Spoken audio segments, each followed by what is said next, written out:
بے نمازی کا حشر، تین ایسے شخصوں کے بارے میں جنہوں نے سخت گناہ کیے اور اللہ تبارک و تعالیٰ ان سے سخت ناراض ہے۔ السلام علیکم ورحمۃ اللہ وبرکاتہ۔ آج کی ویڈیو کے اندر ہم بات کرنے والے ہیں تین ایسے شخصوں کے متعلق جنہوں نے دنیا کے اندر سخت گناہ کیے اور اللہ تبارک و تعالیٰ ان سے سخت ناراض ہے، لیکن ان کے ساتھ کن کا حشر ہوگا، اس ویڈیو کے اندر ہم آج بات کرنے والے ہیں۔ تو ویڈیو کو آخر تک ضرور دیکھیں اور مجھے سبسکرائب ضرور کریں۔ ایک مرتبہ حضور اقدس صلی اللہ علیہ وسلم نے نماز کا ذکر فرماتے ہوئے ارشاد فرمایا کہ جو شخص نماز کا اہتمام کرے تو نماز اس کے لیے نور ہوگی اور قیامت کے دن حساب پیش ہونے کے وقت حجت ہوگی اور نجات کا سبب اور ذریعہ ہوگی، اور جو شخص نماز کا اہتمام نہ کرے اس کے لیے نہ نور ہوگا، نہ حساب کے وقت کوئی حجت ہوگی اور نہ نجات کا کوئی ذریعہ ہوگا۔ اس کا حشر فرعون، قارون اور حامان کے ساتھ ہوگا۔ فرعون کے بارے میں اللہ تبارک و تعالیٰ نے قرآن کریم کے اندر ارشاد فرمایا، اس کے کئی واقعات کا ذکر فرمایا۔ فرعون کو تو ہر شخص جانتا ہے کہ کس درجے کا کافر تھا، حتیٰ کہ خدائی کا دعویٰ کیا تھا، اور حامان اس کے وزیر کا نام ہے، اور ابی بن خلف مکہ کے مشرکین میں سے بڑا سخت دشمن اسلام تھا، ابی بن خلف اس کا نام۔ ہجرت سے پہلے وہ نبی اکرم صلی اللہ علیہ وسلم کو کہا کرتا تھا کہ میں نے ایک گھوڑا پالا ہے اور بہت کچھ اس کو کھلاتا پلاتا ہوں، اس پر سوار ہو کر نعوذ باللہ میں تم کو قتل کروں گا۔ یہ حضور صلی اللہ علیہ وسلم کو اس نے احد کی لڑائی سے پہلے دھمکیاں دی۔ نبی اکرم صلی اللہ علیہ وسلم نے اسی وقت اسے کہا تھا کہ انشاءاللہ تعالی میں ہی تجھ کو قتل کروں گا۔ احد کی لڑائی میں وہ حضور اقدس صلی اللہ علیہ وسلم کو تلاش کرتا پھرتا تھا اور یہ کہتا تھا کہ اگر آج وہ بچ گئے تو میری خیر نہیں، یعنی اس کو اس بات کا یقین تھا کہ میں نبی اکرم صلی اللہ علیہ وسلم کے ہاتھوں ضرور مارا جاؤں گا۔ احد کی لڑائی کے اندر نبی کریم صلی اللہ علیہ وسلم کو تلاش کرتا ہوا آپ صلی اللہ علیہ وسلم کے قریب پہنچا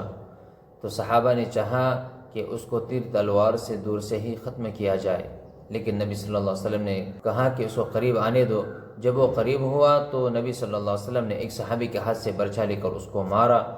تو اس کے گردن پر اس کی وجہ سے ہلکی سی خراش آئی، جس کی وجہ سے وہ گھوڑے سے لڑکتا ہوا اپنے قوم کے اندر جا پہنچا۔ اور لکھا ہے، روایت کے اندر آتا ہے کہ اس تکلیف کی وجہ سے جب وہ چلاتا تھا تو اس کی چلانے کی آواز بیل کی آواز کی طرح سے ہو گئی تھی۔ تو اس کے لشکر کا سپہ سالار ابو سفیان تھا، اس نے کہا کہ یہ ہلکی سی خراش ہے، اور ہلکی سی خراش کی وجہ سے اتنا درد سہنا اور اتنا درد لینا کس وجہ سے،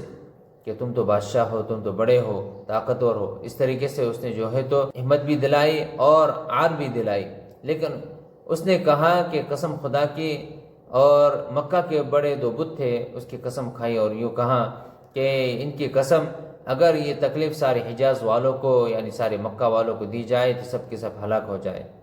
تو تمہیں پتہ بھی ہے یہ مار کس کی ہے، یہ نبی صلی اللہ علیہ وسلم کی مار ہے۔ اس مار کے باوجود، اس مار کے علاوہ اگر وہ مجھ پر تھوک دیتے تو قسم خدا کی میں مر جاتا، یعنی اس کو نبی صلی اللہ علیہ وسلم کے ہاتھ سے مارے جانے کا اس قدر یقین تھا۔ لکھا ہے، روایت کے اندر آتا ہے کہ وہ مکہ پہنچنے سے پہلے ہی راستے کے اندر مر گیا۔ تو اللہ تبارک و تعالیٰ نے نماز کے جتنے احکامات نازل فرمائے، نماز کے حکم کے، نماز پڑھنے کے، اور نبی صلی اللہ علیہ وسلم کے بھی کئی ارشادات ہیں، یہاں تک کہ نبی صلی اللہ علیہ وسلم نے اپنی آنکھوں کی ٹھنڈک نماز کو بتلائی ہے۔ لہذا ہم کس قدر نااہل اور نالائق لوگ ہیں کہ امتی ہونے کے باوجود بھی ہم اللہ تبارک و تعالیٰ کے اور نبی صلی اللہ علیہ وسلم کے اس بڑے حکم کو عمل نہیں کرتے، اپنی زندگی کے اندر سے اس کو جو ہے تو ضائع اور ختم کر رہے ہیں۔ نماز کا چھوڑنا، نماز کے اندر سستی کاہلی اگر مالداری کی وجہ سے آتی ہے تو اللہ تبارک و تعالیٰ کل قیامت کے دن قارون کے ساتھ حشر فرمائیں گے، کیونکہ قارون کو اللہ تبارک و تعالیٰ نے مالداری بہت زیادہ عطا فرمائی تھی۔ نماز کے اندر سستی کاہلی اگر عہدے اور حکومت کی وجہ سے ہو رہی ہے تو اللہ تبارک و تعالیٰ فرعون کے ساتھ حشر فرمائیں گے، کیونکہ اللہ تبارک و تعالیٰ نے فرعون کو بڑی حکومت عطا کی ہوئی تھی اور بڑا حاکم تھا، بڑی دولت مند، بڑی حکمرانی تھی اس کی۔ تو نماز کے اندر سستی حکومت کی وجہ سے ہو تو اللہ تبارک و تعالیٰ فرعون کے ساتھ حشر فرمائیں گے۔ مالداری کے نماز کے اندر سستی کاہلی اگر کسی اور چیز کی وجہ سے ہوگی تو اللہ تبارک و تعالیٰ اسی کے ساتھ حشر فرمائیں گے، لہذا نماز کے اندر سستی کاہلی ہرگز نہیں کرنی چاہیے۔ اللہ تبارک و تعالیٰ نے زندگی کا موقع عنایت فرمایا ہے، اس کے اندر نماز کا اہتمام ضرور کرے اور اپنے بھائیوں کے اندر اس ویڈیو کو ضرور شیئر کرے، اور آخر میں اس چینل کو سبسکرائب ضرور کرے۔